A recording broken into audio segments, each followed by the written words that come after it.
इस पाठ के अगले भाग जो दूसरा दृश्य है इसके बारे में आज मैं जानकारी देने की प्रयास कर रही हूँ। मैं पिछले कक्षा में पहले दृश्य के बारे में जानकारी दी थी। आज मैं दूसरे दृश्य जो पाठ के अगले भाग के बारे में वो बचा हुआ शेष भाग के बारे में जानकारी देने के प्रयास कर रही हूँ।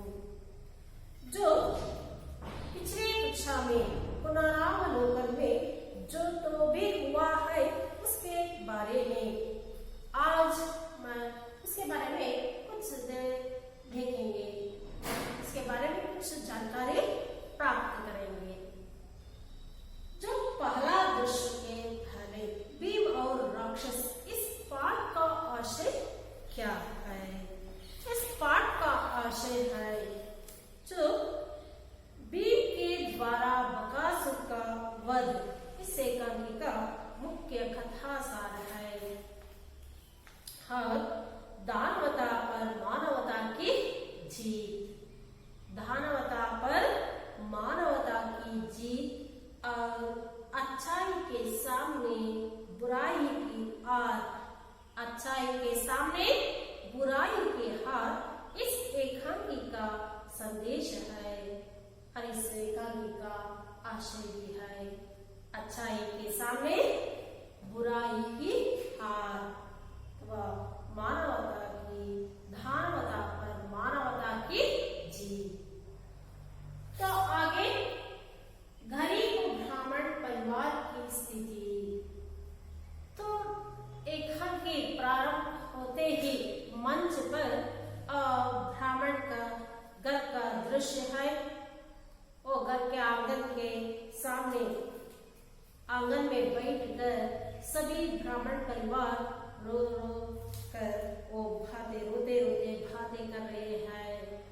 उसका पहला दृश्य है और उस परिवार की स्थिति बहुत, ब्राह्मण भी रो कर बातें कर रहे हैं और ब्राह्मणी भी और लड़की भी।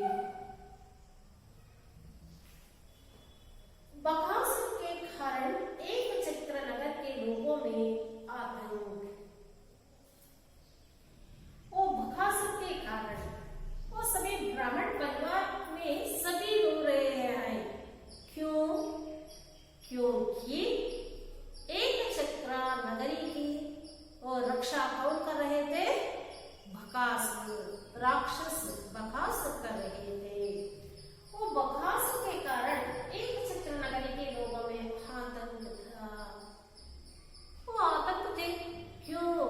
क्योंकि वो राक्षस बकासुर ने एक चक्र नगरी की रक्षा कर रहे थे। उसके बदले में उन्होंने रोज एक गाड़ी अन्न, 2 भैंसे और एक मनुष्य उनको भेजना पड़ता था। और एक चक्रा नगरी के सभी लोगों ने मिलकर भारी भक्ति की। ಪ್ರತಿದಿನ ಒಬ್ಬೊಬ್ರು ಒಂದೊಂದು ಮನೆಯಿಂದ ಏಕ ಗಾಡಿ ಅನ್ನ, 1 ಗಾಡಿ ಅನ್ನ, 2 ಕೋಣಗಳು, ಒಬ್ಬ ಮನುಷ್ಯನನ್ನ ಪ್ರತಿದಿನ ರಾಕ್ಷಸನಿಗೆ ಕಳಿಸ್ಕೊಡ್ಬೇಕಾಗಿತ್ತು। ओ बकासुर की मांग था। बकासुर ने वो एक चक्र नगरी के सब लोगों का रखवाली करता था, इसलिए लोगों के आतंक था। वो रोज एक गाड़ी अन्न, 2 भैंसे और 1 मनुष्य को उनको भेजना था। यही बकासुर की मांग थी। अब कुंती द्वारा ब्राह्मण परिवार की इस समस्या का परिहार। कुंती और भीम को एक ब्राह्मण परिवार की एक दुखित परिस्थिति का कारण मालूम हो गई। क्या था उनका इस स्थिति का कारण? क्योंकि ಏನಪ್ಪ ಅಂದ್ರೆ ಈ ದಿನ ಆ ಬ್ರಾಹ್ಮಣವರ ಮನೆಯ ಸರದಿ ಬಂದಿದೆ। ಹಾಗಾಗಿ ಅವರ ಸರದಿಯ ಪ್ರಕಾರ ಅವರ ಮನೆಯಿಂದ ಯಾರಾದರೂ ಒಬ್ಬ ವ್ಯಕ್ತಿ ಆ ರಾಕ್ಷಸನ ಭೋಜನಕ್ಕೋಸ್ಕರ ಹೋಗಬೇಕಾಗಿರುತ್ತೆ। यही कारण से ब्राह्मण, ब्राह्मणी और लड़की, ये तीनों झाड़े के लिए तैयार थे। लेकिन इस समस्या को कुंती और ब्राह्मण को झाड़िए और कुंती द्वारा ब्राह्मण परिवार की समस्या का परिहार मिला। जिस तरह कुंती ने अपने बेटे भीम को उस राक्षस के पास भेजने के लिए तैयार करेगी। कुंती तನ್ನ ಮಗ ಭೀಮನನ್ನ ಕಳಿಸಿಕೊಳ್ಳಲು तैयाराಗ್ತಾಳೆ और भीमनु सह बकासुर के पास जाने के लिए तैयारी होते हैं।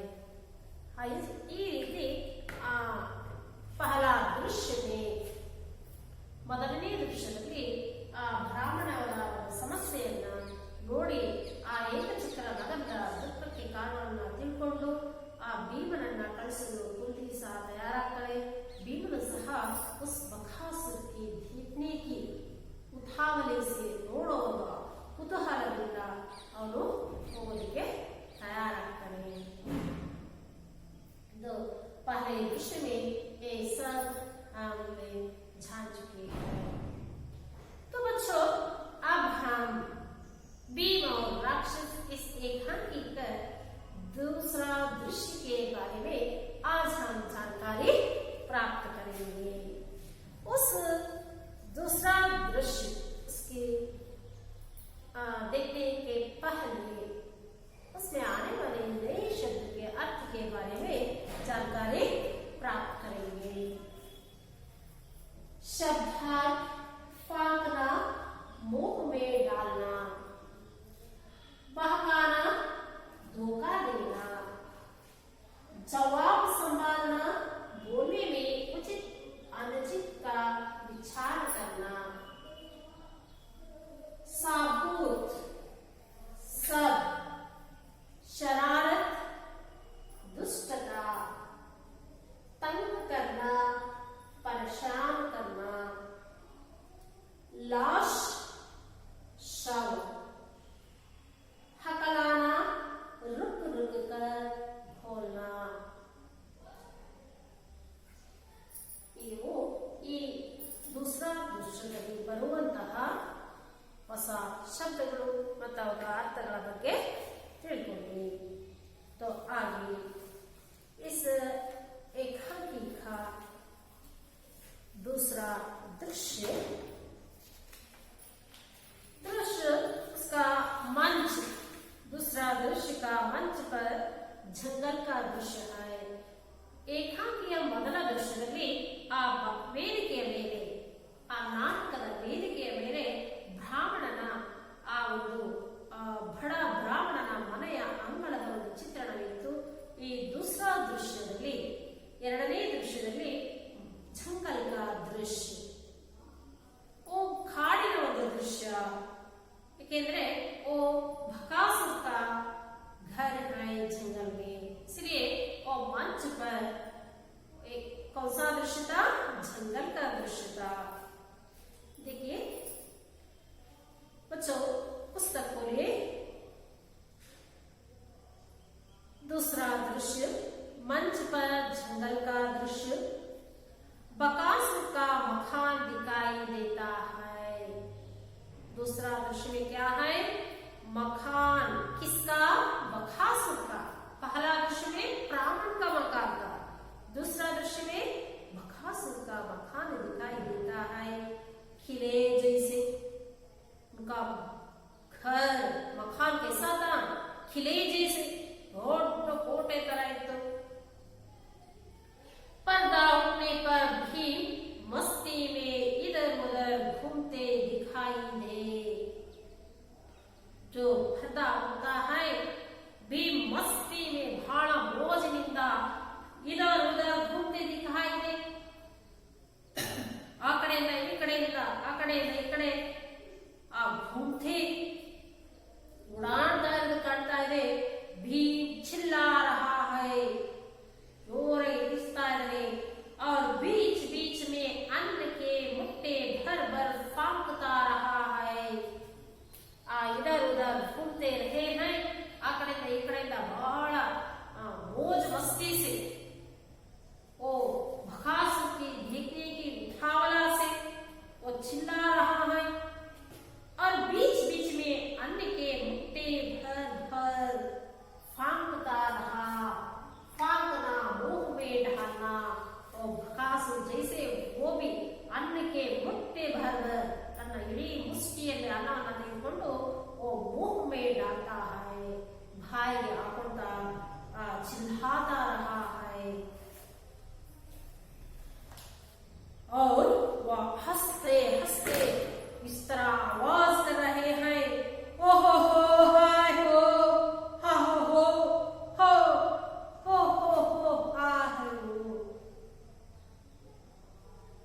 2 क्षण बाद बकासुर मकान से झांकता है। इस आवाज को, वो चिल्लाने की आवाज, मस्ती की वो आवाज को सुनकर बकासुर अपने मकान से झांकता है। झांकना खिड़की रोड़ो। इस आदमी ने शोर मचाया, बड़ा अजीब आदमी है जो शोर मचाया है। ये आदमी, ये मनुष्य ಜೋರಾಗಿ ಗಲಾಟೆ ಮಾಡ್ತಾ ಇದ್ದಾರಲ್ಲ, ಬड़ा अजीब आदमी है। ಖಂಡಿತ ಒಬ್ಬ ವಿಚಿತ್ರ ಮನುಷ್ಯ। डरने के बजाय हंसता है। देखता हूं कौन है वह। डरने के बजाय हंसता है। जो भी व्यक्ति यहाँ आते हैं वो डरते डरते, क्योंकि वो मौत के मुंह में आ गए हैं, इसलिए वो डरते डरते आते हैं।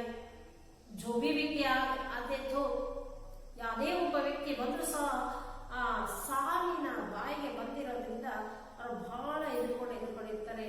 लेकिन ये आदमी अजीब आदमी है। डरने के बजाय वो हंसते हैं। ಎದುರೋಕ್ಕಿಂತ ಬದಲಾಗಿ ನಗ್ತಾ ಇದ್ದಾರೆ। देखता हूं कौन है वो।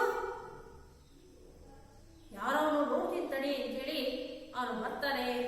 भीम अन्न खाकर वो एक घाड़ी में अन्न लाए हैं, उसको मुट्ठी भर में लेकर वो अन्न खाकर मुंह में फेंकते हुए ए आ लाला लाला खाना खा गाना गा। ए आ लाला लाला खाना खा गाना गा। बकासुर को बहुत गुस्सा आते हैं। वो डरने के बजाय हंसते हैं, गाते हैं, मेरी अन्न को भी वे खाते हैं। इसको देखते ही भीम को, बकासुर को बहुत गुस्सा आकर ए तू कौन है। कोई जवाब नहीं देता तो वो सामने आता है। ಭೀಮನ ಕಡೆಯಿಂದ ಯಾವುದೇ ಉತ್ತರ ಬರಲಿಲ್ಲ, ಹಾಗಾಗಿ इसके सामने आते हैं। ए गधे, मैं तुझसे पूछता हूं तू कौन है। ए गधे, ए खत्ते, मैं तुझसे पूछता हूं तू कौन है। ನಾನು ನಿನ್ನನ್ನೇ ಕೇಳ್ತಾ ಇದ್ದೀನಿ ಯಾರು। फिर भी भीम से कोई उत्तर नहीं। ಆದರೆ ಭೀಮ ಯಾವುದೂ उत्तरवನ್ನ ನೀಡಲಿಲ್ಲ। बकासुर को और भी गुस्सा आकर, बहुत क्रोधित होकर, अरे दुष्ट, सुनता नहीं। ಸಿಟ್ಟಿನಿಂದ ಹೇಳ್ತಾರೆ, ಕೇಳಿಸ್ತಾ ಇಲ್ವಾ ಏ ದುಷ್ಟ। भीम उसी तरह चिल्लाता हुआ घूमता रहता है। लेकिन आ भीम बकासुरನ ಮಾತನ್ನ ಕೇಳಿಸಿಕೊಂಡರೆ चिल्लाते हुए, गाते हुए, अन्न को खाते हुए घूमता रहता है। बकासुर, अरे बदमाश, क्या तूने बकासुर का नाम नहीं सुना। वो बकासुर का नाम नहीं सुना है तू। बकासुरನ ಹೆಸರನ್ನ ಕೇಳಿಲ್ಲ। भीम वो चिल्लाता है, गाता है, वो इस वाक्य को सुनते ही, कौन सा वाक्य, बकासुर का नाम नहीं सुना है, इस वाक्य को सुनते ही एकदम से बकासुर, कहाँ है बकासुर। बकासुर ना ಎಲ್ಲಿದ್ದಾನವನು, कहाँ है बकासुर। बकासुर होता है, मैं हूं बकासुर,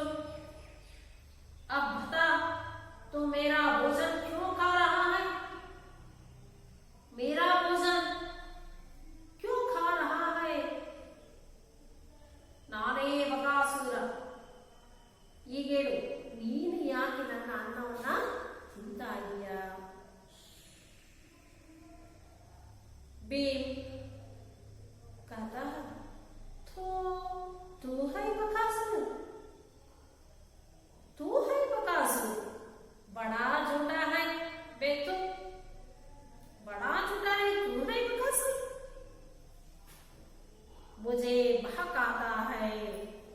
ನನಗೆ ಮೋಸ ಮಾಡ್ತಿದ್ಯಾ, ಸುಳ್ಳು ಹೇಳ್ತಾ ಇದೆಯಾ, बहकाता ओ धोखा देना। तो बहकाता है भाई, तो भैंस जैसा है। नीन नोडिದ್ರೆ भैंस जैसा है। तो कहते हैं कोई बकासुर माने राक्षस ऐसा कहते हैं, लेकिन देखने में तो भैंस जैसा है। तो भैंस जैसा है, बकासुर कहता है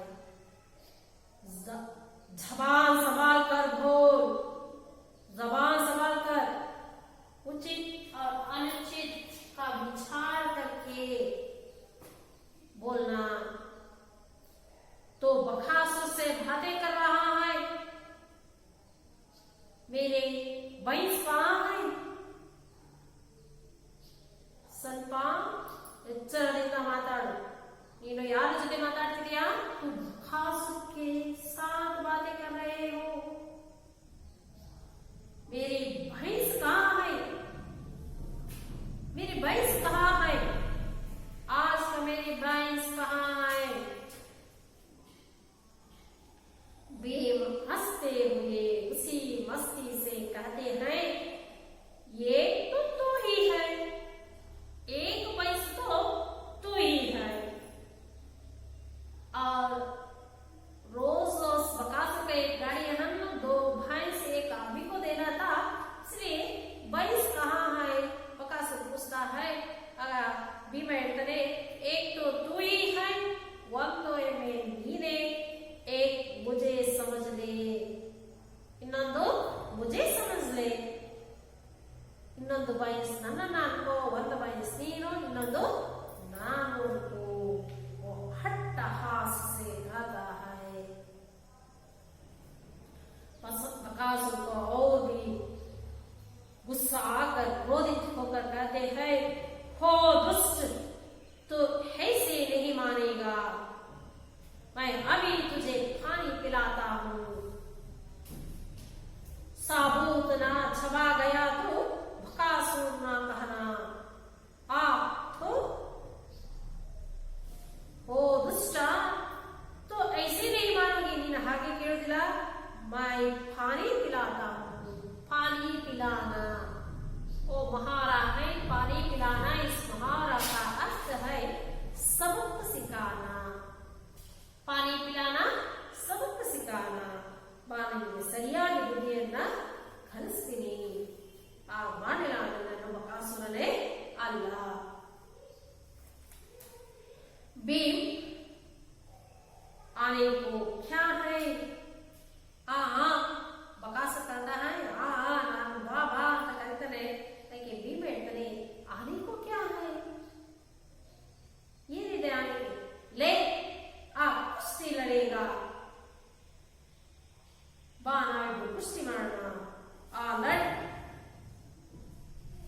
दोनों कुश्ती लड़ते हैं। ಬಾಬಾ ನಿಮಗೆ ಕೊಡೋದೇನಿಲ್ಲ, ಬಾ ನನ್ನ ಜೊತೆ ಕುಸ್ತಿ ಮಾಡು ಅಂತ ಹೇಳಿದಾಗ ಇಬ್ರು ಕುಸ್ತಿ ಆಡಕ್ಕೆ ರೆಡಿ ಆಗ್ತಾರೆ। ಶೋರ್ ಮತ್ ಕರ್, ಗಲಾಟೆ ಮಾಡಬೇಡ, अब बोल, दबाव लगा गला, बाय छो। बकासुर चीखता है। आ ಭೀಮನ ಹೊಡೆತವನ್ನ ತಿಂದು ಚೀಕ್ತಾ है, ಕಿರಿಸ್ತಾ ಇದೆ। चीखता क्यों है बे? ಯಾಕೆ ಇಷ್ಟು ಕಿರಿಸ್ತಾ ಇದೆಯಾ? 40 साल से एक आदमी 2 भैंसे एक गाड़ी अन्न रोज खा रहा है। वो 40 वर्षों से 40 ವರ್ಷಗಳಿಂದ एक आदमी 2 भैंस एक गाड़ी अन्न रोज खा रहे हैं। कहाँ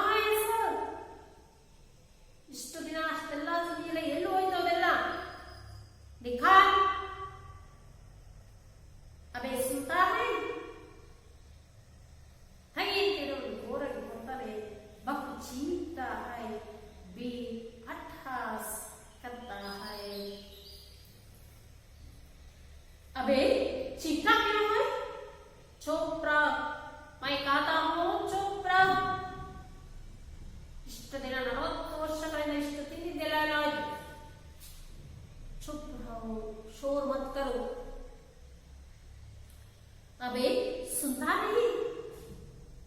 या केड़े कैसा है, फिर भी भक्त चीखता है और बड़ा जोर लगाता है और उसकी आंखें फट जाती है। भीमा जोर गया ಹೊಡೆದಾಗ जोर से चीखता है, ಕಣ್ಣೆಲ್ಲ ಅವನಿಗೆ ಮಂಜಾಗುತ್ತೆ।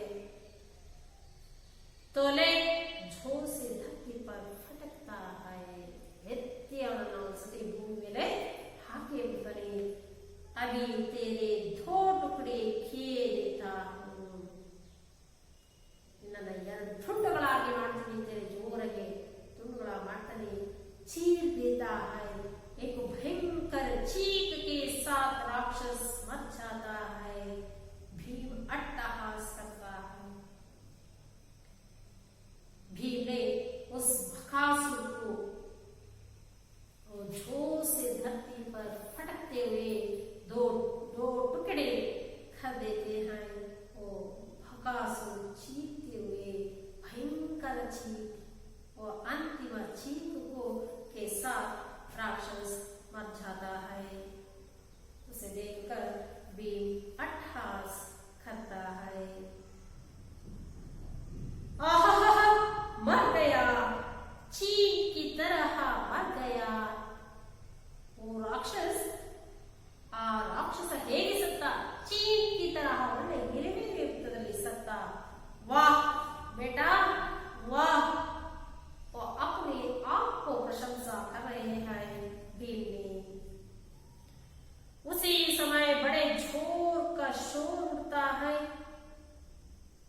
राक्षस लोग दौड़कर आते हैं, कांपते कांपते भीम को देखते हैं। ओ भीम की उस अट्टहास को सुनकर और बकासुर की भयंकर चीख को सुनकर वो सभी राक्षस लोग दौड़कर आते हैं। आकर वो भीम को देखते ही वो कांपते कांपते वो अपनी राजा बकासुर को भी वो मरते हुए देखकर बहुत भयभीत होकर भीम को देखते हैं। भीम ने सभी राक्षस लोगों को देखकर, हो तुम बकासुर के सिपाही हो? बकासुर के सिपाही? खबरदार, जो अब शरारत की, राणा हो तो रहो, पर घाव वालों को तंग ना करना, समझे? रहना हो तो इस एक चक्र नगरी में रहो, ಇರೋದಾದರೆ ಈ ಏಕಚಕ್ರ ನಗರಿಯಲ್ಲಿ ಇರ್ರಿ, ಆದರೆ घावों तंग न करना, समझे? ಯಾವುದೇ ರೀತಿಯೂ ಏಕಚಕ್ರ ನಗರದ ಜನರಿಗೆ ತೊಂದರೆ ಆಗಬಾರದು। जाओ भागो, ले जाओ इस लाश को, ओढ़े ओढ़े बेगा, इस लाश को ले जाओ। अब ಹೇಳ್ತಿದ್ದ ಹಾಗೆ किसी की बोल नहीं निकलती, ಯಾರಿಂದನೂ ಒಂದು ಉಸಿರು ಹೊರಗೆ ಬರಲಿಲ್ಲ। सभी भयात खड़े रहते हैं, ಎಲ್ಲ ಭಯಭೀತರಾಗಿ ಹಾಗೆ ನಿಂತಿದ್ದಾರೆ। भीम ने फिर से कहते हैं, अबे सुनते नहीं? मैं ಹೇಳಿದ್ರೆ ನಿಮಗೆ ಕೇಳಿಸಿಲ್ವಾ? लाश को उठाकर नगरी के दरवाजे पर रख दो। इस बकासुर के लाश को उठाकर नगरी के दरवाजे पर, नगरी के दरवाजे पर कहाँ रखने के लिए कहा? नगरी के दरवाजे पर रखने के लिए भीम ने कहा, जिसे सर को गांव वाले देख ले। ಇವನ ಈ ಶವವನ್ನ ಎಲ್ಲ ಏಕಚಕ್ರ ನಗರದ ಜನರೆಲ್ಲ ನೋಡ್ಲಿ, ಅವರ ಭಯ ಹೊರಟೋಗ್ಲಿ ಅಂತೇಳಿ उस सिपाही को, बकासुर के सिपाही को कहता है, लाश को उठाकर नगरी के दरवाजे पर रखने के लिए कहा। एक राक्षस हकलाते हुए, हकलाना रुक रुक कर बोलना, भयभीत होते तो हम रुक रुक कर बातें करते हैं ना, इसलिए वो रुक रुक कर कहते हैं, जी जी अच्छा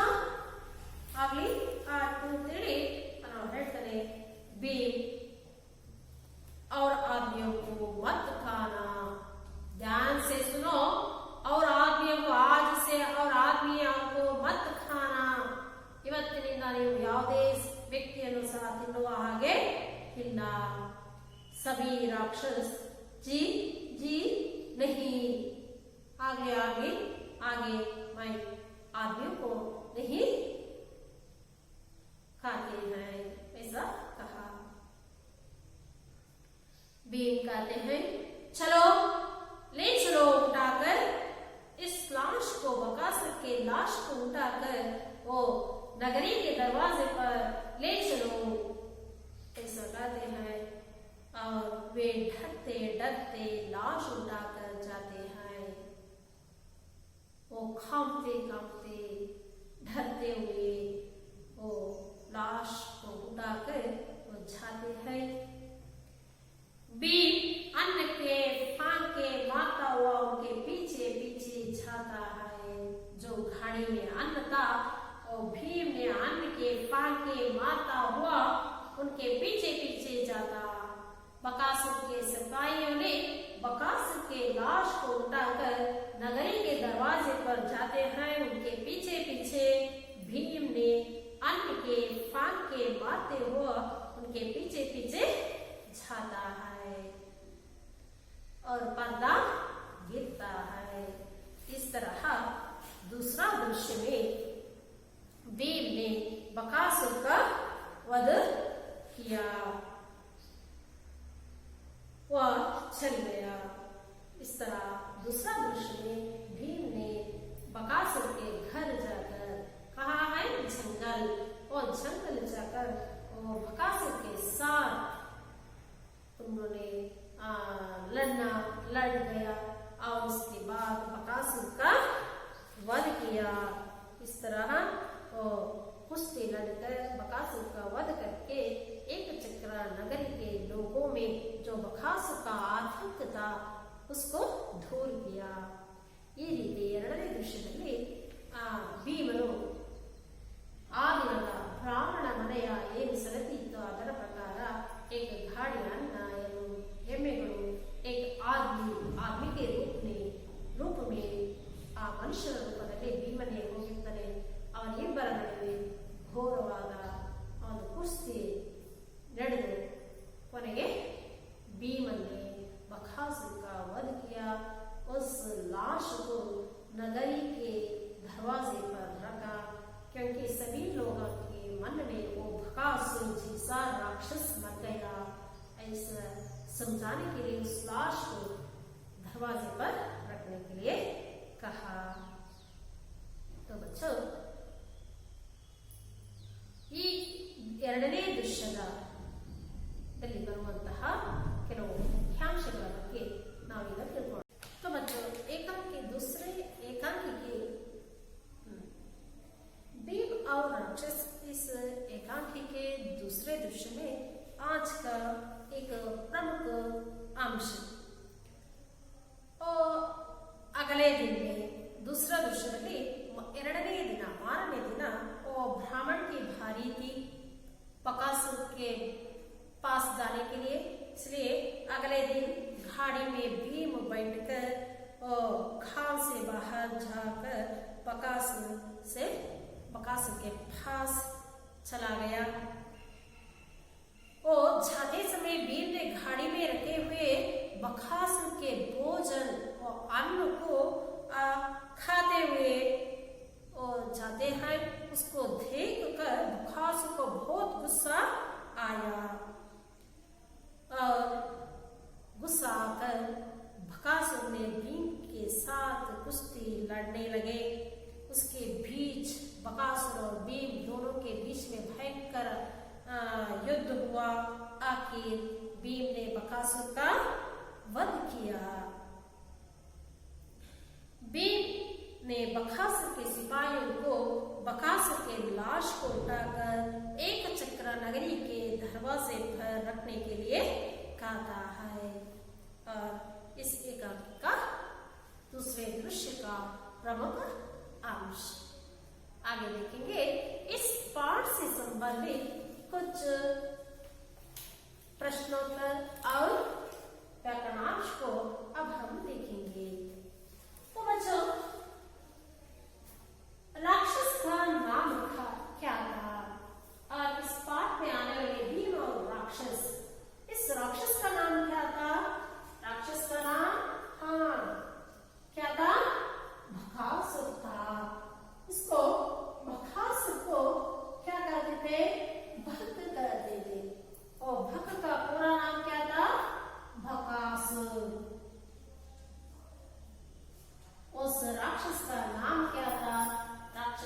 नाम था बकासुर।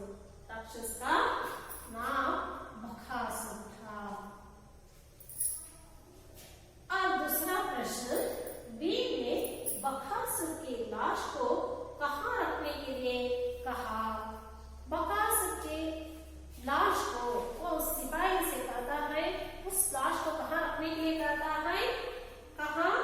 वो नगरी के दरवाजे पर। भीम ने बकासुर के लाश को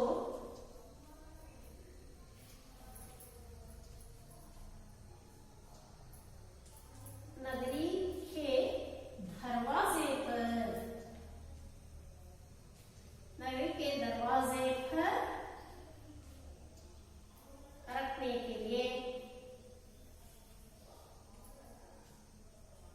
रखने के लिए कहा। कहा? नगरी के दरवाजे पर रखने के लिए कहा। भीम ने बकासुर की लाश को कहाँ रखने के लिए कहा?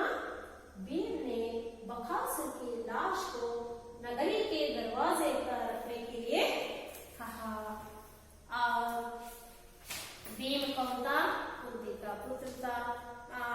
उसका भक्त का पूरा नाम क्या था? भक्त का पूरा नाम वो बकासुर था। वो बकासुर खा रहता था। वो बकासुर एक चक्र नगरी में रहता था। और इस भीम और राक्षस इस एकांकिका या कवि इस पाठ का लेखक कौन है? विष्णु प्रभाकर जी है। और कुंती के कितने बेटे थे? हाँ, 5 बेटे थे। कुंती के 5 बेटे थे। और राक्षस का नाम था बकासुर। और इस बकासुर की लाश को नगरी के दरवाजे पर रखने के लिए भीम ने कहा। और ऐसा व्याकरणांश को आप हम देखेंगे। अनुरूपता। सहदेव कौन था? सहदेव माद्री का बेटा था। अरे भीम यारो, भीम कुंती का बेटा। भीम कुंती का बेटा। सहदेव माद्रिया बघा, भीम कुंतिया बघा। सहदेव माद्री का बेटा, भीम कुंती का बेटा। भीम मानव है। बकासुर राक्षस या दानव या वर्टिकली राक्षस। भीमा मानव आदि, बकासुर दानव। अर्धनारीश्वर विष्णु प्रभाकर जी का एक उपन्यास है। ಹಾಗಾದ್ರೆ ಆವಾರ ನರಸಿಂಹ ಇದೇನು? ಆವಾರ ನರಸಿಂಹ ಜೀವನಿ ವಿಷ್ಣು ಪ್ರಭಾಕರ್ ಜೀವನ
और राक्षस इस एकांक के बारे में विस्तार के साथ समझाया है।